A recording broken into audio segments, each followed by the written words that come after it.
नमस्कार. लक्षवेधीमध्ये आपल्या सगळ्यांचं स्वागत. मी प्रसाद काथे. कर्नाटकातला इस्लामी शासक टिपू सुलतान याचं नाव मुंबईतल्या मालाडच्या एका मैदानाला दिलं जातंय. टिपू सुलतानचं नाव मालाडच्या मालवणी भागातल्या मुस्लिम बहुल परिसरातल्या एका मैदानाला देण्याचा अट्टाहास हा काँग्रेसचा आहे. पण काँग्रेसचा हा अट्टाहास शिवसेनेच्या आशीर्वादाने आहे आणि टिपू सुलतान याचं नाव एका क्रीडांगणाला देण्याच्यासाठी तिथे काँग्रेस, शिवसेना, राष्ट्रवादी अशी मवियाची युती सुद्धा अस्तित्वात आहे. मवियाच्या या आघाडीच्या माध्यमातून एका इस्लामी शासकाचं नाव मुंबईतल्या एका मैदानाला का दिलं जातंय आणि या निमित्तानं मराठा विरोधी, हिंदू विरोधी असलेल्या टिपू सुलतानचं उदात्तीकरण महाराष्ट्रामध्ये का होतंय असा प्रश्न भारतीय जनता पार्टीनं विचारलाय. मवियाच्या राजकारणात आत्ताच्या घडीला तरी या प्रश्नाकडे लक्ष द्यायला, उत्तर द्यायला मवियाच्या कुठल्याच नेत्यांना वेळ दिसत नाहीये. पण प्राप्त स्थितीमध्ये शिवसेनेच्या सोबत असताना काँग्रेसनं इस्लामी शासक म्हणून परिचित असलेल्या टिपू सुलतानचं नाव एका क्रीडांगणाला देणं आणि त्यावेळेला शिवसेनेनं समर्थनाची भूमिका घेणं हा मुद्दा सुद्धा अनेकांना मुंबईत लक्षात येतो आहे. इतिहासाच्या अनेक पानांवर टिपू सुलतानचं कर्तृत्व नोंदवलं गेलेलं आहे. टिपू सुलतान हा त्याच्या राजवटीमध्ये सुरुवातीच्या काळामध्ये इस्लामचा प्रसार करणारा, हिंदूंचं धर्मांतरण करणारा, मंदिरांवर अतिक्रमण करणारा असा शासक म्हणूनच परिचित होता. कालांतरानं ज्या वेळेला विरोधक प्रबळ होतात हे टिपूला कळलं तेव्हा टिपूनं आपली भूमिका बदलली. अशा टिपूचं उदात्तीकरण मुंबईत व्हावं, त्याला शिवसेनेचं समर्थन असावं आणि मवियाचा सुद्धा एकत्रित पाठिंबा असावा. या सगळ्याच्या मागची नक्की भूमिका काय हे समजून घ्यावं लागेल. आजच्या लक्षवेधीमध्ये त्याच निमित्तानं चर्चा की मवियामध्ये टिपूचं उदात्तीकरण कौतुक कशाला.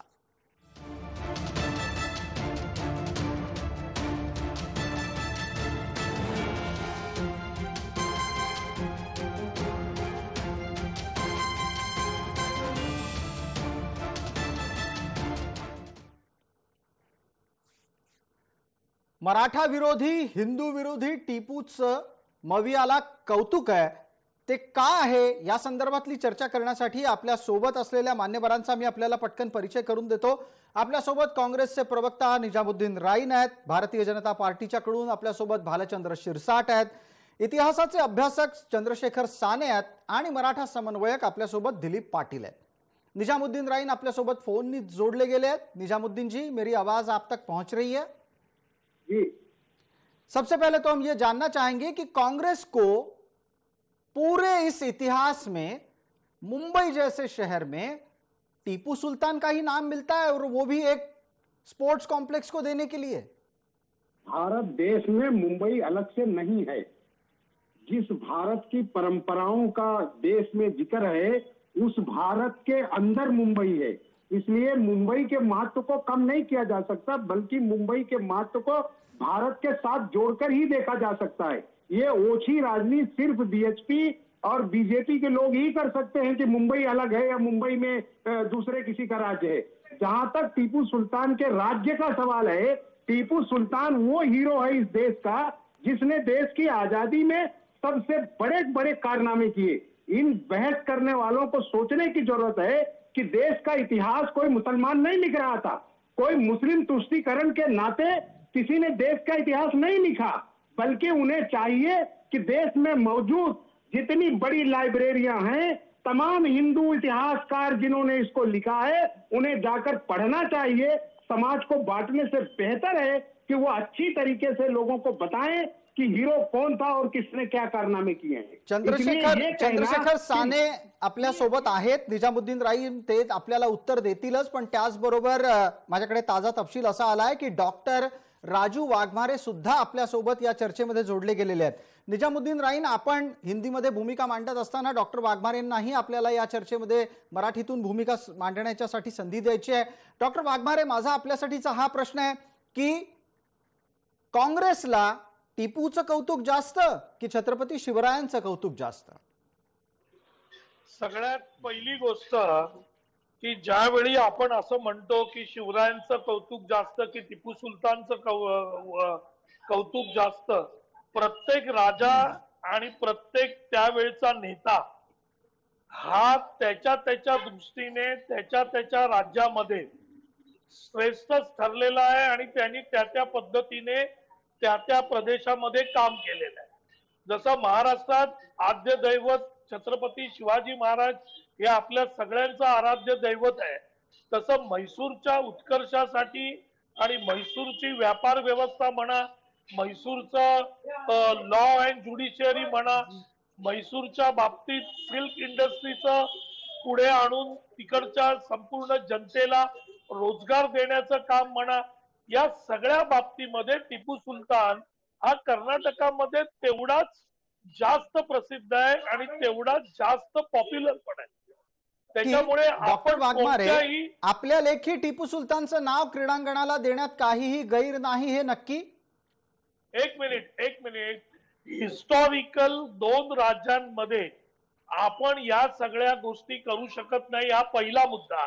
दुसरा मुद्दा असा की टिपू सुलतान यांनी ज्या प्रकारचा प्रचार केला जातो भाजप प्रणित मीडियाकडून की टिपू सुलताननी मंदिरं पाडली, टिपू सुलताननी मंदिरांचा नाश केला, बर, या कोणत्याही गोष्टीमध्ये तेवढं तथ्य नाही. कारण हेही त्याच पद्धतीने सांगितलं जातं की हिंदूंची पडलेली मंदिरं होती ती रिस्टोर करण्याचं काम पण टिपू सुलताननी केलं. ठीक आहे. टिपू सुलतान ब्रिटिशांच्या अगेन्स्ट लढत होता. या देशातलं नव्हे तर जगामध्ये रॉकेट इंडस्ट्री सगळ्यात पहिली टिपू सुलताननी आणली. सिल्कचं काम जे कर्नाटकामध्ये वाढवलं, कर्नाटकामध्ये काही मेजॉरिटी मुस्लिम नव्हते, ठीक आहे. हिंदू होते, त्याच्यामुळे त्यांनी जे केलं डॉक्टर वाघमारे, आपण अनेक ऐतिहासिक गोष्टी मांडत आहात, त्या तथ्याच्या कसोटीच्या आधारावर तपासाव्याही लागतील आणि या निमित्तानं कर्नाटकचा उत्कर्ष, म्हैसूर राज्याचा उत्कर्ष, या सगळ्या मुद्द्यांवरही आपल्याला बोलावं लागेल. पण एक महत्त्वाचा मुद्दा आहे. चंद्रशेखर साने आपल्या सोबत आहेत, इतिहासाचे अभ्यासक आहेत. चंद्रशेखर साने, आपण या बाबतीत पटकन सांगावं की टिपू इस्लामी शासक होता का सर्वधर्म समभाव पाळणारा शासक होता? टिपूची जी पार्श्वभूमी आहे ती त्याचे वडील हे हैदर अली हे एक हिंदू राजाच्या पदरी होते आणि काही कारणाने त्या हिंदू राजाने जेव्हा त्याला सेनापतीपदी बसवलं तेव्हा पुढे कप्तानी तो त्या हिंदू राजाला पदच्युत करून राज्यावर आलेला होता. त्याच्यानंतर साधारण 1782च्या सुमाराला टिपू सुलतानाने हे शासन हातात घेतलं. आता हा टिपू सुलतान कसा होता, त्याच्या प्रेरणा काय होत्या, याच्याविषयी मी अगदी थोडक्यात समकालीन काही लेखकांचं वाचून दाखवतो. एक जेम्स करी नावाचा एक मुलगा, ब्रिटिश मुलगा फ्रेंचांच्या ताब्यात सापडला आणि फ्रेंचांनी त्याला टिपूच्या स्वाधीन केलं होतं. तर त्यांनी एक नोंद केलेली आहे, ती मी वाचून दाखवतो. ती हिंदूंविषयी सुद्धा नाहीये. टिपूने ख्रिस्ती युद्ध कैद्यांवर केलेल्या अत्याचारांबद्दल हा जेम्स करी लिहितोय. मलबारच्या ख्रिश्चन युद्ध कैद्यांचे टिपूने केलेले हाल म्हणजे अमानुषपणाची सीमा होती. 30,000 कैद्यांची सुटका करून त्यांना आधी गुलाम बनवण्यात आले. त्यांच्यातल्या स्त्रियांना पट्टणपासून 9 मैल लांब घेऊन जाण्यात आले. त्यापैकी बऱ्याच युद्ध कैद्यांच्या मुली होत्या. टिपूच्या जनानखान्यात त्यांना बळजबरीने ठेवण्यासाठी नेले जात असताना त्या स्त्रियांनी विरोध केला. या विरोधानंतर त्यांना पुन्हा श्रीरंगपट्टणमला आणण्यात आले. तिथे आणून रस्त्यावर उभे करून त्यांचे हात मागे बांधून टाकले गेले. त्यांचे नाक, कान आणि वरच्या बाजूचे ओठ कापण्यात आले. गाढवावर बसून दिंड काढण्यात आली. रक्त वाहिल्याने एका महिलेचा तिथे रस्त्यावर मृत्यू झाला. ते दृश्य बेवटून गेले असते. हे स्वतः त्या प्रत्यक्षदर्शी जेम्सने, जो ब्रिटिश होता, त्यांनी लिहिलेलं आहे आणि तो फ्रेंचांच्या ताब्यातून टिपूच्या स्वाधीन झाला होता. याच्या जोडीला चंद्रशेखर साने, असंही सांगितलं जातं की टिपूनं त्याच्या राजवटीमध्ये अनेक हिंदू मंदिरांना देणग्या दिल्या. टिपू हा हिंदूंप्रती अत्यंत दयाळू होता. ही वस्तुस्थिती आहे? नाही, त्याच्यामध्ये असं आहे की ज्या वेळेला ह्या सगळ्या टिपूच्या अत्याचारांनी संतापून जाऊन जेव्हा छत्रपतींचं पेशवा सैन्य चालून गेलं टिपूवर, सगळ्या बाजूने वेगवेगळे सरदार, भोसले असतील पेठे असतील, नरगुंद आणि कित्तूरचे संस्थानिकांना अत्यंत अमानुषपणाने टिपूने नष्ट केलं होतं. जी तर हे सैनिक चालून आल्यानंतर त्याला कोंडीत पकडत कर्नाटक सबंध मराठा सैन्यांनी ताब्यात घेतला आणि त्यावेळेला जेव्हा आपलं आता काही वाचणार नाही राज्य काय असं प्रकार दिसल्यावर चाललाय माहितीये का? त्या झाल्यानंतर टिपूने ही मंदिरांना काही देणग्या वगैरे अशी हे केलं. म्हणजे जेव्हा त्याच्या कोंडीत पकडला गेला तेव्हाच काय तो त्यांनी हा हे बदल सर्व घडलेला आहे. हे म्हणजे प्रसादजी, जी जी डॉक्टर आणि ह्याचं डॉक्टर आपण सगळ्या आपला तर्क प्रसादजी- मांडलात मगाशी, आपल्याला कोणी प्रसादजी, अडवलं नाही. ऐका माझा. आपण- साधं एकच उदाहरण देतो की टिपू सुलतानचा नाही, अनेक राजवाडा उदाहरणं दुनिया आहेत. दौलत नाही, डॉक्टर त्याच्या साहेब, अशी समोर अनेक उदाहरणं आहेत. ओव्हरलुकिंग अनेक हिंदू उदाहरणं आहेत. टेम्पल ते मी होतं, एकटे सांगत नाहीये. रंगनाथ अनेक उदाहरणं स्वामीचं. तुम्हाला अशी सांगतो. ते टेम्पल तुम्ही जर जरा स्वतःच्या Google केलं राजवाड्याच्या ना, तर अशी समोर होतं. ते पुस्तकाच्या कधी त्या पुस्तकं तुम्हाला माणसाने मिळतील. तोडलं नाही. ते आजही टेम्पल तिकडेच आहे. मग जर त्याला हिंदूंची टेम्पल तोडायची असती तर स्वतःच्या राजवाड्यासमोरचं टेम्पल पहिल्यांदा तोडलं असतं. चंद्रशेखर साने याचं आपण काय काय- उत्तर आहे का? त्यांचं कसं म्हणणं आहे असं आहे माहितीये की म्हणजे का? रंगनाथ स्वामींचं मंदिर राजवाड्याच्या समोरचं कसं टिकून राहतं? दहशत, मराठ्यांची दहशत हेच कारण हे- होतं. जेव्हा पराभव हे व्हायला लागला BJP त्यानंतर त्याला ते वाल्यांचं सुचलेलं काम आहे. पश्चाताप. आणि हे अहो, दुसऱ्यांचं बीजेपी वगैरे कोणाचं काही काम नाही. नाही. तुम्ही साधा कसलं गुगल पण करा कधी- आणि कधी अनेक पेशवे पुस्तकं आले, आहेत त्याच्यावरची. पेशवे कधी युद्ध तुम्हाला मी एक करायला साधं आले? सांगतो. त्याच्या आधी नाही किती नाही नाही, वर्ष टिपू सुलतान कॅप्टिव्हिटी, तिकडे सफरिंग होता? अँड एस्केप उगाच हे मूर्खासारखं जेम्स खोटं बोलू स्त्रीचं नका हो. पुस्तक असेल. साने, उगाच काही अहो, बोलायचं. तुम्ही आपण ऐका काय जरा. नाही, नाही, नाही, बोलायचं? एक हे मिनिट करा. एक मिनिट डॉक्टर वाघमारे आपण आपले तथ्य खोडले जात असताना दुसऱ्याला अडवून त्याचा आवाज दाबण्याचा प्रयत्न करू नका. दिलीप पाटील मराठा समन्वयकही आहेत, मराठ्यांच्या समाजात नेते म्हणूनही मान आहे त्यांना. त्यांना विचारूयात, टिपू मराठ्यांचा मित्र होता का? हिंदूंनी ब्राह्मणांनी करायचं नाकारलं. मग काय करणार डॉक्टर आपण? डॉक्टर मुस्लिम होते वाघमारे का? डॉक्टर वाघमारे काँग्रेसला एवढी ब्राह्मणांनी काँग्रेसला नाकारलं ना. काँग्रेसला टिपूच्या समर्थनाची इतकी मिरची का लागावी? आता उत्तर लोक देत आहेत तर त्यांना बोलू द्या. दिलीप पाटील उत्तर देऊ इच्छितात. निजामुद्दीन राहीन आम्ही तर दोन काँग्रेसची माणसं बोलवून ठेवली आहेत आज. दिलीप पाटील आपण सांगणार आहात, आपल्यासाठीचा थेट प्रश्न आहे, टिपू सुलतान मराठ्यांचा मित्र होता का? पहिली गोष्ट एक म्हणजे टिपू सुलतान मराठ्यांच्या विरोधात, जसं मगाशी सांगितलं त्यांनी जे अगदी कर्नाटकाच्या म्हणजे महाराष्ट्र बाउंड्री पर्यंत टिपू सुलतान आपलं संस्थान वाढवत आला. गजेंद्रकर घोरपडेंचा त्यांनी त्या ठिकाणी त्यांना कैदेत ठेवलं. त्यानंतर मराठाचे जे आहेत सैनिक तिथे जाऊन त्यानंतर टिपूचा पराभव केला गेला. पहिली गोष्ट एक विचारतो, टिपू हा धर्मांतर करत होता का नव्हता? पहिली गोष्ट धर्मांतर करत होता. दुसरी गोष्ट, टिपू मंदिरं पाडली का? तर इकडे पाडली नाही तिकडे नाही, मंदिरं ही पाडली. टिपूचा इतिहास कुठं तर एके ठिकाणी काही तर थोडस सुत झालं हे झालं ते नाही आहे. टिपू हा धर्मांध होता तर का? तर एक नंबर होता. आता महत्वाचा प्रश्न मी विचारतो, सगळं झालं की मुंबईमध्ये तुम्हाला एका मैदानाला टिपू सुलतानचं नाव आजचाच द्यायचं का वाटलं? गेल्या 3-4 महिन्यातल्या घटना एक एक घ्या. प्रत्येक किल्ल्यावर का नाही त्या ठिकाणी अशा पांढऱ्या पद्धतीचं हे दगडाला पांढरे लावून त्या ठिकाणी चादरी टाकायचे जे प्रकार चालू झालेत. त्यानंतर विशाळगडचा विषय मोठा आहे, रायगडाचा विषय मोठा आहे. एक प्रकारचे हे षडयंत्र आहे. मला लक्षात घ्या, मी काय म्हणतोय, हे षडयंत्र आहे की हे षडयंत्राकडे आपण लक्षात घ्यायला पाहिजे. वाघमारे साहेब, एका छोट्या गोष्टीवर तुम्ही आता राहू नका. आताच काय यायला लागले हे गोष्टी? आज एकदम टिपू सुलतान तुम्हाला मुंबईत काय यायला लागला? साहेब, असं बघायला गेलं तर कित्येक किल्ल्यांवर बौद्ध लेण्या आहेत. एकविरा देवीच्या इकडे लेणी आहे, त्याच्या बाजूला एकविरा देवीचं मंदिर आहे. मग आम्ही बौद्धांनी काय बोलायचं? हेच बोलायचं का की एक षडयंत्र चाललंय? एक लक्षात घ्या, ऐका ऐका. त्यांना नाही, नाही, नाही, नाही, करू द्या, धर्म सगळे. जपायचं काम करू द्या. तुम्हाला उगाच त्यांच्यावर भांडण लावू नका. वाघमारे साहेब, भांडणं नाही, खरी गोष्ट आहे. इथं आता गेल्या हे 15 दिवसातला जिवंत विषय आहे. रायगडावर ज्यावेळी आमचे लोक गेले, आम्ही त्यावेळी ऑब्जेक्शन घेतलं आणि रायगडावर तिथनं काढून टाकण्यात आलं. ठीक आहे, आपण दिलीप पाटील आपण मांडत असलेला विषयही लक्षात येतोय. मात्र आज आपल्याला टिपू सुलतान पासून भरकटायचं नाहीये. तुम्हाला अशा प्रकारची भीती वाटते का? मी प्रश्न विचारतोय, त्याचं 30 सेकंदात पटकन उत्तर द्या. भालचंद्र शिरसाट आणि निजामुद्दीन राईन यांना त्याच्यानंतर बोलतं करणार आहे. दिलीप पाटील, आपल्याला अशी भीती वाटते की आज जर टिपूचं उदात्तीकरण झालं तर उद्या येत्या दिवसांमध्ये औरंगजेब, अफजल खान यांची नावं पण अनेक संस्थांना महाराष्ट्रात दिली जाऊ शकतात. 100% बरोबर आहे. जेच लोक आहेत ते, एक आजचं मी मगाशी टीव्हीवर बघितलं की त्या ठिकाणी इम्तियाज जलील सारखा माणूस विरोध करतो, या ठिकाणी त्या ठिकाणी तुम्ही विरोध केला. महाराणा प्रतापाच्या पुतळ्याला एके ठिकाणी विरोध, आता लगेच सांगतो हे षडयंत्र आहे. आणि या ठिकाणी एक आज टिपू आणला यांनी.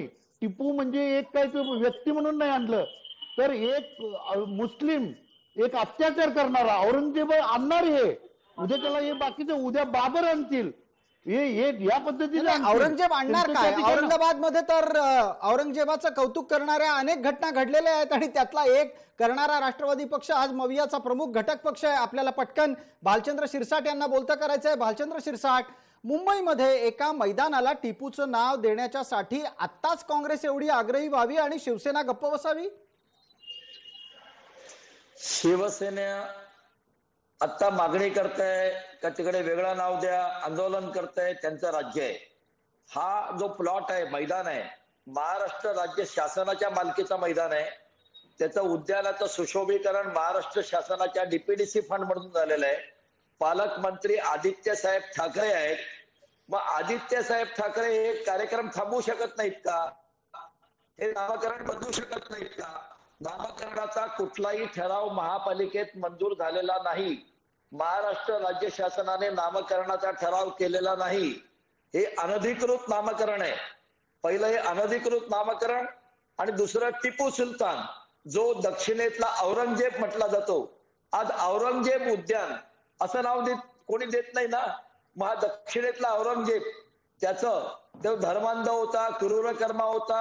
700 हिंदूंची एका दिवसात कत्तल केली, लाखो हिंदूंना मारलं, 40,000 ख्रिश्चनांना सुद्धा त्याने मारलंय. म्हणजे हिंदू, ख्रिश्चन, मुस्लिमेतर सर्वांच्यावरती अत्याचार केले, चर्चेस तोडलेली आहेत त्याने.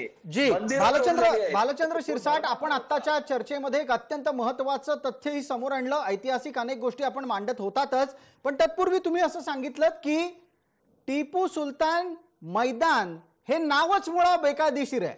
या प्रकारच्या नावाची कुठलीही परवानगी शासन मान्य नाही. निजामुद्दीन राईन याच्यावरचं आपलं उत्तर अपेक्षित करतो. टिपू सुलतानच्या नावाला जर कायदेशीररित्या प्रक्रिया पाळून मान्यता दिली गेली नाही तर टिपूचं नाव त्या भागाला का दिलं जात है? देखिए, बगैर किसी परमिशन के सरकार का कोई मंत्री किसी अनधिकृत बांधकाम को या काम को कभी जाके उद्घाटन नहीं करता. उन्हें चाहिए को जाकर पहले देख लें कि सत्यता क्या है. और जहां तक इनको बोलने का अधिकार है वो अपना बोल सकते हैं, लेकिन एक भी घटना इतिहास में आप जो है कहीं से भी नहीं ला सकते कि कहीं भी टीपू सुल्तान ने कोई नरसंहार किया हो, सिवाय अंग्रेजों को मारने के उसने कोई काम नहीं किया. आपके मुताबिक निजामुद्दीन राइन, टीपू ने कभी गैर इस्लामी व्यक्तियों पर कोई अत्याचार नहीं किया? वो बिल्कुल झूठे हैं जो ये बात करते हैं. वो सिर्फ दिखावा करने की बात कर रहे हैं. भगवान अयप्पा का मंदिर उनके प्रांगण में है.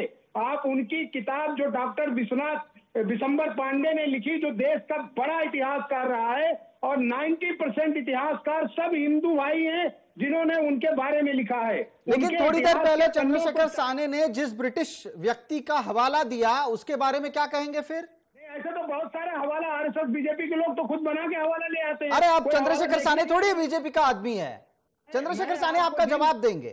साने याचं उत्तर द्या. चंद्रशेखरजी याचं उत्तर द्या की टिपूने म्हणा कोणत्याही गैर इस्लामी व्यक्तीवर कधीच अत्याचार केले नाहीत. हे सांगण्याच्यासाठी पण एक इतिहासकारांची फळी अस्तित्वात असते. ही सगळी पुस्तकं आज गुगलवर तुम्हाला फुकट डाउनलोड करायला उपलब्ध आहेत. आता अनेकदा म्हटलं जातं की टिपू हा इंग्रजांशी लढला म्हणून तो स्वातंत्र्य सैनिक. अहो, इंग्रजांशी तर काय हिटलर पण लढला, हिटलरची मदत पण घेतली होती आपल्या सुभाषचंद्र बोसांनी. पण आपण त्याची प्रेरणा तपासतो. हिटलरची प्रेरणा काही लोकशाहीवादी नव्हती. आता तुम्हाला एक टिपू सुलतानाचंच मी वाचून दाखवतो. ऑटोमन साम्राज्याला पाठवलेल्या एका पत्रात टिपू लिहितोय, पूर्ण हिंदुस्थानवर सध्या अश्रद्धावंत आणि अनेकेश्वरवाद्यांनी प्रस्थापित केले आहे. फक्त खुदादाद सरकारच्या राज्यात इस्लामचा चांद अल्लाच्या कृपेने सुरक्षित राहिला आहे. मला आशा आहे की दुसऱ्या आदमच्या अवतारानंतर जगभर इस्लामचे राज्य असेल. आणि या अनेक केशरवाद्यांचा नायनाट करण्यात आपण यशस्वी होऊ. हे पत्र लिहिलं आणि त्याच्या आधीच ऑटोमन साम्राज्यात नाश झाला पुढे गेला नाही, पण त्याची प्रेरणा स्पष्ट होते. ठीक आहे, थोडक्यात त्यावेळच्या राजवटीच्या दरम्यान त्याला त्याचा धर्मप्रसार करण्याचं काम अधिक योग्य वाटलं होतं असं आपल्याला सांगायचं दिसतंय. डॉक्टर राजू वाघमारे, या धर्म आणि इत्यादी सगळ्या गोष्टी बाजूला ठेवू, मुद्द्यावर येऊ पटकन. नावाला राज्य सरकारनं कधी परवानगी दिली? पहिली गोष्ट, नावाला परवानगी दिल्याशिवाय सरकार तिकडे नाव लावायला देणार नाही आणि मंत्री त्याचं उद्घाटन करणार नाही. त्याच्यामुळे एक गोष्ट लक्षात घ्या, एक गोष्ट लक्षात मला बोलू द्या. सगळ्यात पहिली एक गोष्ट ती लक्षात घ्या आणि दुसरी गोष्ट एक लक्षात ठेवा की पुराण काळामध्ये ज्या पद्धतीने आता जे चित्र केलं जातं हिंदू मुस्लिम, हे चित्र त्यावेळच्या राज्यांमध्ये आणि राजांमध्ये नव्हतं. शिवाजी महाराजांच्या सैन्यात मला वाटलंच शिवाजी महाराजांच्या सैन्यांमधले मुसलमान हा विषय आला कसा नाही अजून? मुस्लिम प्रकार आहे हा जो आता इथे करण्याचा प्रयत्न केला जातोय, हा सर्वस्वी चुकीचा आहे. त्यामध्ये प्रत्येक राजाने आपल्या संपत्तीसाठी, आपलं राज्य वाढवण्यासाठी ज्या काही गोष्टी केल्या त्या दृष्टीने केल्या. कोणत्याही राजाने मला या प्रश्नाचं उत्तर डॉक्टर वाघमारे आपल्याकडून हवंय की तुमच्या लेखी जर समजा टिपू सुलतानला कुठलाही धर्मप्रसारक म्हणून बघायचं नाही, अनेक काँग्रेसजनांच्या लेखी औरंगजेब पण धर्मप्रसारक नाहीये, बाबर पण नव्हता, ठीक आहे, तो दुसरा मुद्दा. तुम्हाला टिपूचे कोणते गुण क्रीडांगणामध्ये असावेत असं वाटतं? बघा, सगळ्यात पहिली गोष्ट, क्रीडांगण आपल्याकडे प्रत्येक गोष्टीला क्रीडांगणासाठी ज्याचं नाव आहे ती व्यक्ती खेळाडूच होती असा काय प्रकार आपल्याकडे अख्ख्या भारतात कुठे बघायला मिळत नाही. त्याच्यामुळे रस्त्याला एखाद्याचं नाव दिलं की तो त्या रस्त्यावरून जाणारच पाहिजे अशातला भाग नाही. त्याच्यामुळे ही जी व्याख्या तुम्ही करताय की टिपू सुलतानचं नाव क्रीडांगणाला दिल्यावर त्याचं काय योगदान होतं, आपल्याकडे महापुरुषांची किंवा ज्या राज्याची किंवा थोर लोकांची नावं दिली जातात, ती नावं त्या क्षेत्रातल्या योगदानामध्ये काही ठिकाणी दिली जातात, काही ठिकाणी त्यांची स्मृती, त्यांची आठवण. ठीक आहे, टिपू सुलतानची आठवण महाराष्ट्रात जागली गेली पाहिजे असं काँग्रेसला आता वाटतंय. भारतीय जनता पार्टीसाठी चर्चेतल्या 30 सेकंदामध्ये उत्तर अपेक्षित करतो. भाजपाकडून उद्या काय केलं जाणार? तुमच्या लेखी नाव अनधिकृत आहे, नाव दिलं जात आहे, 26 जानेवारीचा मुहूर्त आहे त्याच्यासाठी. 27 जानेवारीपासून मुंबई भाजप काय करणार आहे? 26 जानेवारीला कार्यक्रमाच्या ठिकाणी आम्ही निदर्शनं करणार, आंदोलन करणार. आम्ही हे नाव देऊ देणार नाही. तुम्हाला द्यायचंय ना, मौलाना आझाद, अब्दुल कलाम, अब्दुल हमीद भारत मातेचे सुपुत्र आहेत, त्यांची नावं द्या. मुस्लिम नावाला आमचा विरोध नाही, पण भारत मातेच्या सुपुत्रांचा द्या, कुपुत्राचं नाही. औरंगजेबाचं नाव देताय तुम्ही. ठीक आहे, दक्षिणेतल्या औरंगजेबाचा उल्लेख आपण टिपू सुलतानच्या निमित्तानं थोड्या वेळापूर्वी केला होता. चर्चेला आता वेळेची मर्यादा आहे. आपण सर्व मान्यवर या चर्चेमध्ये सहभागी झालात त्याबद्दल आपले मनपूर्वक आभार. लक्षवेधीच्या या चर्चेमध्ये तूर्तास इतकंच. सर्व प्रेक्षकांना जय महाराष्ट्र.